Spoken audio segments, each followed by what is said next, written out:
Pour moi, c'est la base de tout, en fait. On s'accomplit au travers des autres, par les autres, avec les autres, mais pas pour les autres. Importante distinction. C'est clair. Salut, salut! Pour cette deuxième vidéo consacrée à la thématique comment dépasser ses peurs pour réaliser un grand projet, j'ai le plaisir de vous présenter Adrien Scolari qui a décidé de tenter sa chance dans le spectacle. Salut Adrien. Salut Mélina. Merci beaucoup d'être là avec moi aujourd'hui, ça me fait super plaisir. Plaisir partagé. Comme ça, on va pouvoir discuter ensemble de ce thème d'aujourd'hui qui est comment tu as pu faire toi pour dépasser tes peurs et puis pour te réaliser ou en tout cas entreprendre un chemin dans cette direction. Entreprendre un chemin dans cette direction, je préfère. Super, donc déjà avant de trop entrer dans les détails, tu as choisi ce lieu, le Belvédère, ici à Fribourg. Ouais. Qu'est-ce que ça représente pour toi? Alors moi, je t'ai donné rendez-vous dans un café parce que pour moi, c'est un lieu de vie. Donc, ouais, c'est vraiment pour ça, parce que c'est un lieu de vie. Après, j'ai choisi le Belvédère parce que c'est en vieille ville de Fribourg. Et puis, j'ai un affect particulier pour la vieille ville de Fribourg. J'espérais qu'on filme sur la terrasse, mais il y avait des petits problèmes de son en termes de travaux chez les voisins. Du coup, on est à l'intérieur, mais c'est très joli aussi. Oui, et j'aime beaucoup ce café. un chouette Un décor. café, c'est un lieu de vie, un lieu d'échange. Où on rencontre des gens, où on peut observer les autres gens, où on peut vraiment créer des connexions. Donc voilà pourquoi avoir choisi un café, en l'occurrence le café du Belvédère. Ouais, le côté social et tout, c'est Oui. quelque chose qui est important pour toi. Pour moi, c'est la base de tout, en fait. On s'accomplit au travers des autres, par les autres, avec les autres, mais pas pour les autres. Importante distinction. C'est clair. En quelques mots, pour toi, c'est quoi ce projet que tu as entrepris dernièrement? Alors, j'ai quitté mon ancien job pour me laisser du temps et de la place, enfin, beaucoup plus de temps et de place, du coup, pour les arts de la scène, à savoir principalement le stand-up, l'improvisation et aussi un peu le théâtre standard. Et voilà, c'est plus un virage de vie pour entreprendre quelque chose qui me stimule et qui me parle depuis longtemps et lui laisser vraiment la place qu'il mérite au-delà du hobby ou autre. Super. Alors, je t'ai demandé tout à l'heure de choisir parmi plusieurs cartes du jeu Dixit. Puis tu as choisi celle-là, donc.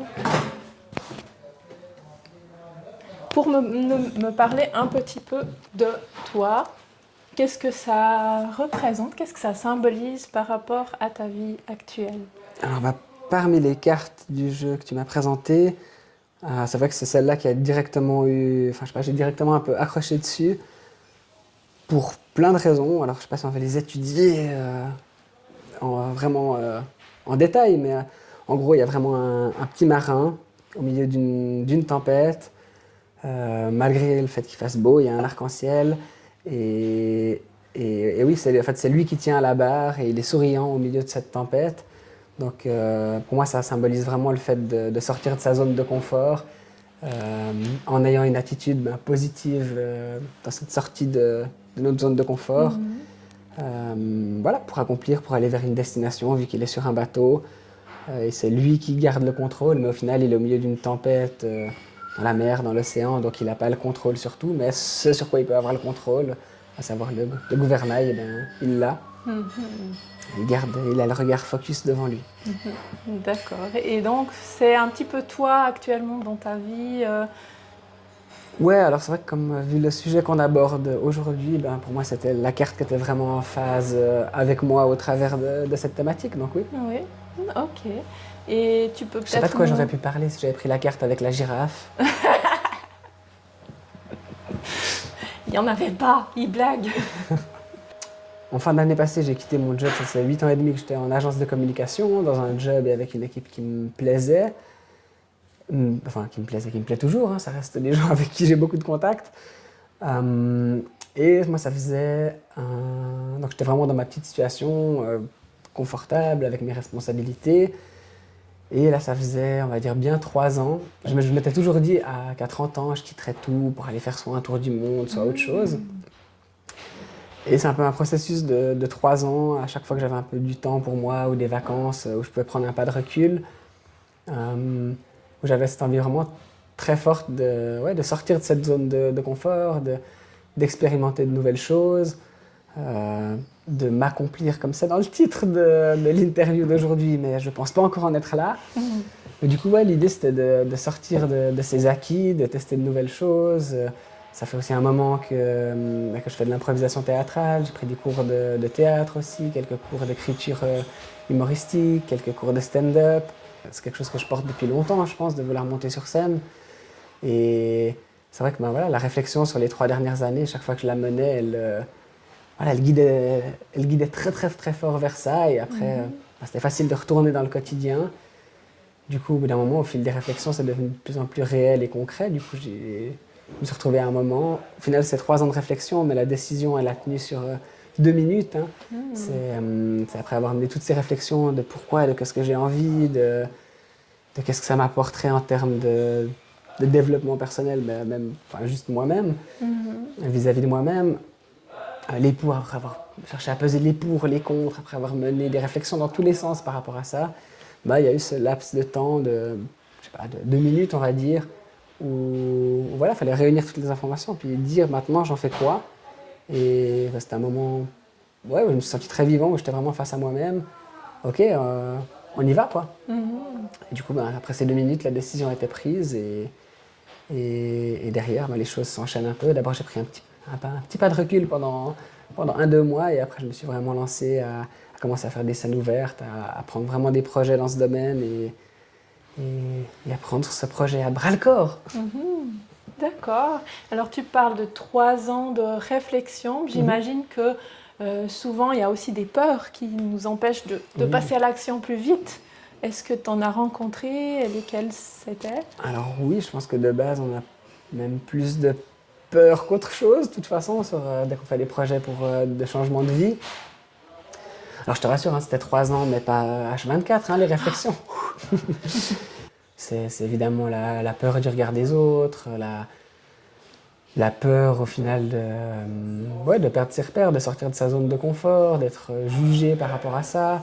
Je pense qu'il y avait une crainte aussi moi-même de si je me lance vraiment là-dedans et que ça ne marche pas, parce que c'est vrai que vis-à-vis de moi-même, j'ai quand même des exigences en général assez élevées. Je ne suis pas spécialement bienveillant vis-à-vis de moi-même. Ah bon? Peut-être la crainte autant de l'échec que potentiellement de la réussite. On verra comme jusqu'au début du projet, mais oui, c'était énormément de crainte. Aussi d'avoir fait des études qui mènent à quelque chose pour s'en dissocier, après s'en séparer. Qu'est-ce que les autres vont en penser? Est-ce que moi je vais tenir le coup? Enfin, est-ce que moi je vais oser aller à fond et m'autoriser en fait à me lâcher dans cette nouvelle direction ou pas?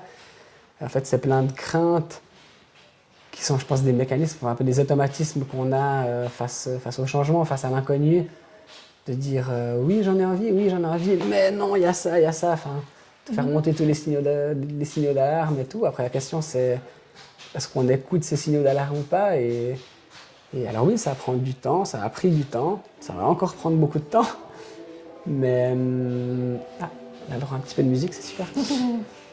Mais oui, aller au-delà de ces craintes, pour moi, c'était vraiment en fait la manière de tourner les questionnements que j'avais. Enfin, à la base, c'était pas des questionnements, c'était plutôt justement ces signaux d'alerte, genre non, il peut arriver ça. Et en fait, d'essayer de prendre un pas de recul et de tourner ces craintes en questionnement. Par exemple, par rapport à la peur de l'échec ou l'image que les autres peuvent en avoir, c'est plutôt de questionner comment faire pour que ça se passe bien. Et de tourner le mécanisme plutôt que s'arrêter à une crainte, de questionner comment faire pour et pas contre. C'est pas facile à faire, enfin ça paraissait en tout cas difficile à faire au début. Et en fait, petit à petit, ça devenait un automatisme dans un projet comme ça. Du moment où j'avais passé ces 2 minutes, où j'avais pris cet accord avec moi-même, parce qu'il y avait un peu Adrien 1 et Adrien 2 dans la discussion pour, contre, c'était trouver des manières de les contourner et de les questionner pour essayer de tendre vers du positif. Ouais. Et donc, pour les dépasser concrètement, comment tu as fait? En fait, je crois que la finalité d'entreprendre un projet comme ça, c'est pour se sentir vivant et chercher à s'accomplir, comme tu disais dans le titre. Et du coup, le seul moyen d'y arriver, c'est de dépasser ses propres barrières, ses propres craintes, de prendre ce pas de recul et de se rendre compte que factuellement, en fait, j'essaie de vraiment ramener les choses à du factuel. Je ne mets pas mes besoins primaires en danger. Je risque pas de ne pas avoir de toit, de ne pas pouvoir manger. Et c'est vrai que quand on ramène les choses à du vraiment basique, souvent ça permet de prendre un pas de recul et puis ouais, d'entrevoir les choses différemment. Et si en D'accord. plus on arrive à les entrevoir positivement, sur un projet, voilà, moi c'est la scène qui me stimule, qui me fait me sentir vivant. Je pense qu'on arrive à avoir ce twist, ça tient un peu à ça, à twister les choses pour les amener vers du positif et à un moment à prendre une décision et s'y tenir, quoi. D'accord. Et est-ce que là, tu parles un peu de certaines peurs que tu avais. J'aimerais revenir, tu parles aussi de la peur de réussite. Ça m'a un peu interpellée. Mais en fait, je suis quelqu'un qui a toujours eu pour habitude, notamment dans mon ancien job, au fil des années, à avoir le contrôle sur les choses. Dès qu'on organisait une campagne de communication, ou même dans ma vie en général, je suis quelqu'un qui aime bien avoir le contrôle, une gestion du timing et tout. Alors je suis quelqu'un de plutôt bordélique et plutôt instinctif, c'est bizarre, c'est un peu contradictoire les deux. Mais c'est vrai ouais, que j'aime bien avoir le contrôle sur les choses. Et là, en fait, ce projet m'oblige à totalement perdre le contrôle. Je ne sais pas où ça va me mener, je sais pas comment... Enfin, voilà, je connais pas tous les tenants et aboutissants de ce que j'entreprends. Du coup, c'est faire un pas aussi vers cette liberté et se lâcher. Donc après, la crainte de la réussite, pour moi, elle est liée à la crainte de l'échec. Et donc, c'est le fait de ne pas avoir le contrôle, de ne pas savoir exactement vers quoi tu vas, de se laisser cette liberté et ce stimuli qui rend vivant. Ouais, pour moi, c'est ça, c'est la crainte de ne pas savoir, en fait, plus que de l'échec ou de la réussite, parce que c'est ça qui rend vivant et puis qui fait que la vie est riche, je pense, plutôt que de rester dans sa zone de confort. Enfin, en tout cas pour moi, hein, de rester dans ma zone de confort. Genre, j'ai besoin de... Ouais, je crois qu'avoir un quotidien trop linéaire, ça me convient pas. Donc, tu as gagné, ouais, tu te sens plus vivant, tu dis ça. Je me sens plus vivant, je suis beaucoup plus fatigué aussi parce que c'est beaucoup de questionnements. Oui. Pour moi, sortir de ma zone de confort, c'était aussi sortir de schémas, donc je pensais que ça allait aussi un peu plus me libérer de certaines choses, mais en fait non, c'est tout autant de questions qu'avant, c'est juste qu'elles sont orientées différemment, que là elles sont entièrement entre mes mains. Je me pose les questions que je veux me poser pour avancer vers quelque chose un projet que je mène un peu seul en quelque sorte, où je dois rien à personne à part à moi-même. Du coup, ouais. Mais en tout cas, c'est chouette de te voir étinceler, enfin, des étincelles dans les yeux. On voit que ça te plaît. Est-ce qu'il y a des choses auxquelles tu as dû renoncer pour faire ce projet? Alors dès qu'on prend un virage comme ça, je pense qu'il y a de toute façon des choses auxquelles on doit renoncer. Moi, c'est vrai que j'avais un poste quand même assez intéressant, avec des responsabilités, avec un salaire qui va avec, que je n'ai plus maintenant. Alors, je fais en sorte que l'argent ne soit pas le nerf de la guerre, parce que je pense que c'est aussi une barrière qu'on se met et qui n'est pas la plus intéressante. Mais c'est évidemment un vrai point de questionnement aussi. Hein. Je ne vais pas pouvoir vivre de la scène en quelques mois en me lançant. C'est des process qui prennent du temps, mais oui, je dû renoncer cette stabilité à cette routine. C'est quand même un renoncement, parce que c'est confortable d'avoir une routine et d'être posé un peu. C'est confortable et inconfortable en même temps, parce que c'est pas ce que je voulais. Si j'en suis passé à vouloir changer ça, c'est évidemment que ça me convenait pas fondamentalement, mais c'est vrai que c'est un confort. Donc j'ai renoncé un peu à ce confort et à cette routine, qui certains jours, soyons honnêtes, me manquent, parce que c'est quand même plus facile d'avoir un truc cadré qu'on maîtrise. Donc c'est principalement à ça que j'ai dû renoncer, ouais. Mais sinon, en soi, même si je suis au début d'un processus, je pense que c'était plus ou moins mesuré déjà avant la prise de décision. Je perds ça, mais au bénéfice de liberté, de potentiel de changement de vie, d'artistique, etc. Donc aussi le moment où j'ai pris cette décision, c'est un moment où je peux me mettre en danger sur certains points professionnellement, etc. Parce que d'un autre côté, j'ai de la stabilité dans ma vie personnelle. Donc c'est un peu toujours une balance, du pour et du contre. Et un moment, 2 minutes où on prend une décision et on s'y tient. Pour moi, c'est vraiment ça. En fait, c'est la prise de décision. Ça tient un instant, c'est le passage à l'action. En fait. On peut imaginer, imager, fabuler. Je ne sais pas si c'est le bon terme, non, mais bref, on peut imaginer plein de choses, se poser 1000 questions et tout. Tant qu'on ne le fait pas, on ne saura pas. Donc au bout d'un moment, c'est vraiment le passage à l'action. Ouais. Donc c'est passer au concret, quoi. Ouais.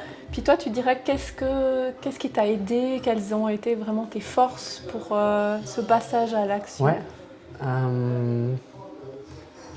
Il y a eu plusieurs choses. Moi, je suis quelqu'un qui a besoin d'être rassuré, toujours d'avoir un peu ce contrôle. Donc c'est vrai qu'avoir entrepris déjà un peu à l'avance, de faire des cours, de baliser un peu tout ce que je pouvais baliser autour de ce projet, même si au final, ce que j'ai balisé, c'est pas du tangible, on est d'accord. Mais oui, non, je suis quelqu'un qui est plutôt assez réceptif à l'hypnose, je fais un peu de méditation, donc c'était aussi un moyen d'avancer, de passer par ces canaux-là pour me rassurer. Pour me rassurer avant ma première scène, aujourd'hui j'ai mis ce t-shirt parce que c'est un t-shirt. La première scène, en fait, mon texte, je l'avais écrit à l'avance, je l'avais bien appris, je me suis filmé, enfin, j'ai fait tout ce que je pouvais pour baliser, pour essayer de faire que la première scène d'il y a quelques mois se passe bien. Et du coup, je me suis retrouvé quelques jours avant où, au final, je ne pouvais pas en faire plus parce que je peux pas baliser les réactions du public, si ça va être drôle ou pas. Enfin, tout ce qui est important, en fait, je ne pouvais pas le baliser. Donc, j'ai essayé de baliser et de contrôler tout ce qui n'était pas important. Donc, du coup, je me suis acheté des nouvelles chaussures pour la scène. J'ai occupé mon temps à aller acheter un t-shirt blanc, à coudre une poche avec un reste de tissu de mon canapé. Enfin bref, vraiment à baliser ce que je pouvais baliser, même si c'est débile et superficiel, tout ce qu'il y a autour, vu que je n'avais pas le contrôle au final sur comment ça allait se passer, comment j'allais réagir sur scène en termes de stress, de qu'est-ce que j'allais présenter. Enfin, voilà, donc je pense, je me suis accompagné moi-même en ayant pris le temps aussi de comprendre mes propres mécanismes pour un peu les contrer ou les accompagner, vu que je les mets un peu à mal, mes mécanismes, en sortant de ma zone de confort. Donc du coup, qu'est-ce que je peux faire quand même pour m'accompagner là-dedans et me rassurer moi-même. On retombe sur Adrien 1 et 2. Du coup, c'était vraiment plus des petites choses comme ça pour...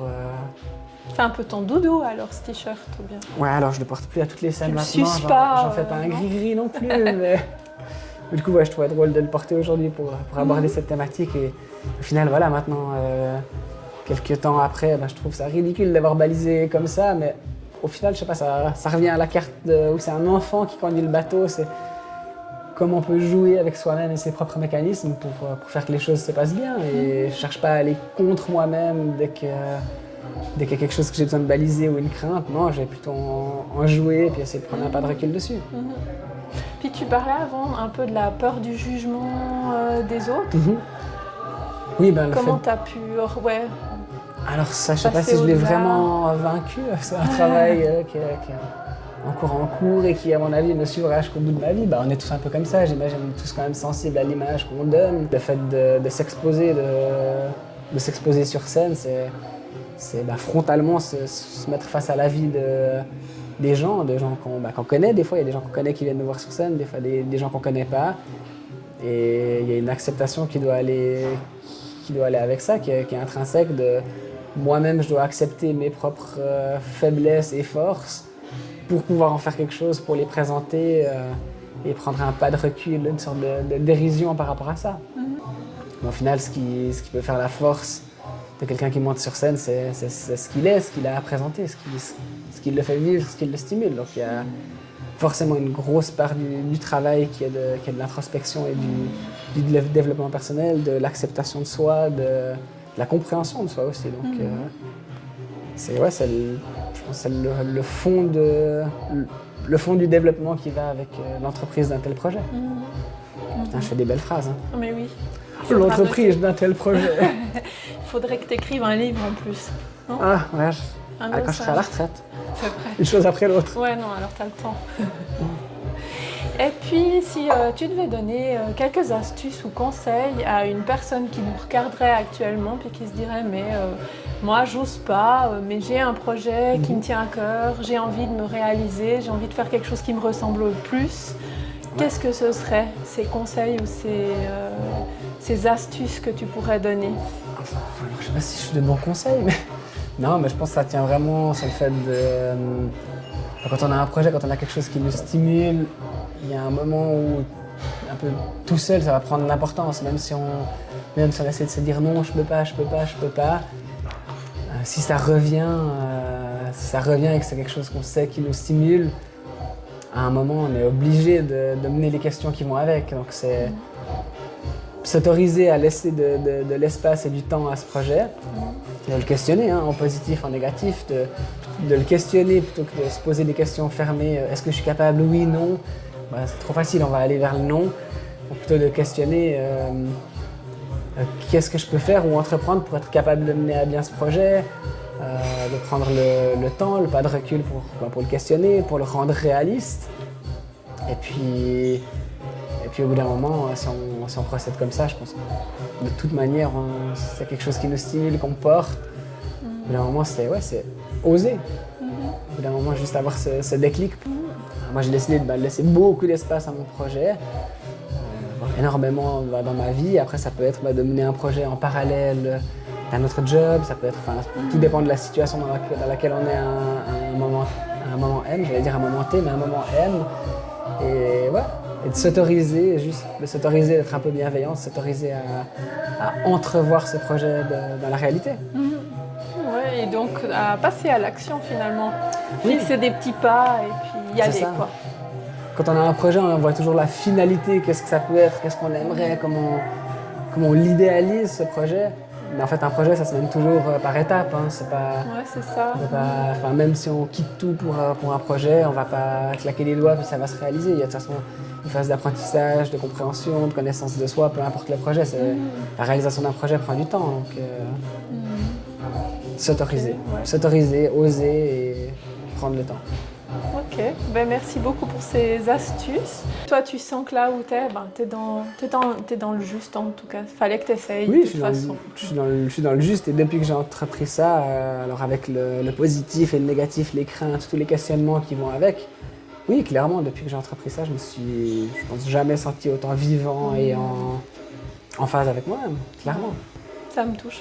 Et puis, je te remercie d'avoir partagé tout ça avec nous. Avec plaisir. Et si les gens veulent te suivre, comment ils font? Écoute, je suis présent sur les réseaux sociaux, Instagram, Facebook, TikTok, mais ça je gère pas encore trop. Et puis voilà. Ok, top. Merci. Allez, merci. À bientôt. Je vous retrouve pour les conclusions de ce deuxième entretien que j'ai réalisé avec Adrien Scolari, humoriste en devenir. Si vous avez suivi notre première interview avec Karine, vous aurez peut-être remarqué que certaines choses se retrouvent et qu'on a aussi de nouvelles choses dans cet entretien. Si on s'intéresse tout d'abord aux peurs et aux croyances limitantes qui empêchent d'agir, Adrien nous a donc parlé de la peur du regard des autres, du jugement des autres, de la peur de sortir de sa zone de confort, de perdre le contrôle, aussi en cas de réussite, de la peur de l'échec et d'une certaine forme de perfectionnisme et de manque de bienveillance envers lui-même. Nous allons voir maintenant comment faire pour dépasser ces croyances limitantes.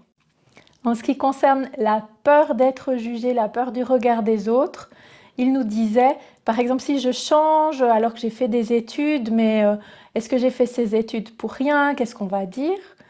Et dans ce cas-là, de se dire, on s'accomplit avec les autres, mais pas pour les autres. Donc, ce qu'on fait, c'est vraiment pour soi. Et l'avantage, c'est qu'on n'a pas de compte à rendre à qui que ce soit, on ne doit rien à personne, on est l'acteur de sa vie. Pour dépasser la peur du regard des autres, la peur d'être jugé, il nous disait que c'était important de faire une introspection, de s'accepter soi avec ses faiblesses et ses forces, et puis ensuite d'oser franchir le pas et de se soumettre au regard des autres, au jugement, comme lui en tant qu'humoriste, d'oser se mettre face à son public. La deuxième croyance limitante ou peur que Adrien relevait, c'était donc la peur de sortir de sa zone de confort ou de perdre le contrôle en cas de réussite, par exemple. Dans ce cas-là, par exemple, ça touche la peur de manquer d'argent. Et alors, il faut trouver un autre essentiel, un autre moteur. Et se demander finalement de quoi j'ai envie. Est-ce que c'est ce confort qui me convient réellement? On a des mécanismes de protection, des automatismes face à l'inconnu, le changement. Et alors, l'idée, c'est d'aller au-delà de ces craintes en tournant les craintes en questionnement. de passer à l'action en sortant donc de sa zone de confort et de tenter de garder le contrôle sur les choses qui dépendent vraiment de notre volonté, par exemple en se formant ou en se préparant, dans son cas en préparant ses sketchs. Et d'un autre côté, il faut aussi accepter de perdre le contrôle sur les choses qui ne dépendent pas de nous-mêmes, de lâcher prise là-dessus. Et un autre conseil qu'il nous donnait, c'était de maintenir une certaine forme de stabilité dans d'autres domaines de sa vie. Par exemple, si on effectue un changement professionnel, qu'on soit au moins dans une certaine stabilité privée. La troisième peur qu'il mettait en évidence, c'était la peur de l'échec, le perfectionnisme et un certain manque de bienveillance envers soi-même. Lui-même, il se demandait, est-ce que je vais tenir le coup? Est-ce que je vais m'autoriser à me lâcher? Et il nous conseille d'adopter une attitude positive, de tourner ces questionnements en positif. Donc, plutôt que de se dire, est-ce que j'en suis capable? Oui, non. De poser des questions ouvertes. Comment est-ce que je peux faire pour que ça se passe bien? Il nous proposait aussi de ramener tout à des faits concrets. De se dire, finalement, si je tente ma chance, est-ce que ma vie est en jeu? Non, j'aurai toujours un toit, de quoi manger. Et je gagne de la liberté, je fais vraiment les choses pour moi. Si on passe à du plus concret, Adrien nous disait, c'est important d'écouter sa petite voix. Par exemple, si on a un projet stimulant ou qui est là depuis longtemps, il faut l'écouter. Il proposait de prendre un pas de recul, par exemple pendant des vacances, pour réfléchir. Et le passage à l'action, c'est la clé de tout. On prend une décision et on s'y tient. Il nous disait, on peut imaginer plein de choses, comment est-ce que ça va se passer, se poser 1000 questions, mais tant qu'on n'aura pas passé à l'action, on ne saura pas ce que ça va vraiment être.